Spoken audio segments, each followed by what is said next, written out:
This is the story I use to explain to myself Karma और destiny, कि कर्मा क्या है और डेस्टिनी क्या है। तो ये कहानी है दो आदमियों की जो एक सड़क पर चल रहे थे। उनकी एक ही सड़क थी और उस पे जब वो चल रहे थे, एक आदमी अच्छा काम करता हुआ जा रहा था और दूसरा आदमी सारे बुरे कर्म सबको तंग करता हुआ जा रहा था।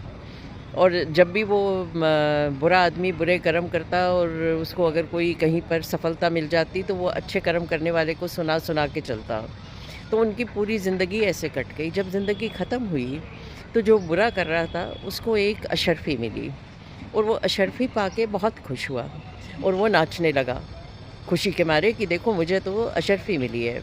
और जो आदमी अच्छा काम कर रहा था उसको एंड में जाके एक कांटा चुभ गया और वो बेचारा बैठ के खून निकल रहा था, तो उसको देख के उसको बहुत बुरा भी लगा।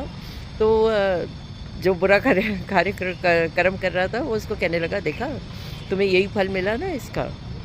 तो बड़ा दुखी हुआ। अच्छा कर्म करने वाला वो भगवान के पास गया और भगवान से कहने लगा कि ठीक है जो भी हुआ, पर मुझे ये बताओ कि मेरे साथ बुरा और उसके साथ अच्छा क्यों हुआ।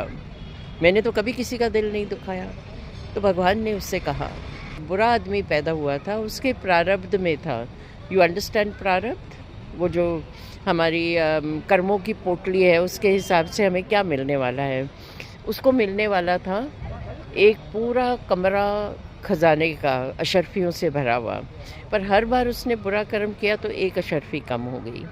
और तुम्हारे प्रारब्ध में था कि तुम्हें फांसी लग के डेथ होगी। तुमने अच्छा कर्म किया तो every time you did something good, तुम्हारा जो फांसी का पनिशमेंट थी वो कम होते होते होते सिर्फ ये रह गई, एक कांटा ही रह गया। So what I consider that हम जब अच्छा कर्म करते हैं तो हम अपने कर्म काट रहे हैं। क्या पता कर्मों में क्या लिखा था और क्या पता अब हमें क्या मिल रहा है। So let us keep doing good karma and keep getting a good result of that. This story always helps to clarify in my mind that why I should do karma when everything is destined.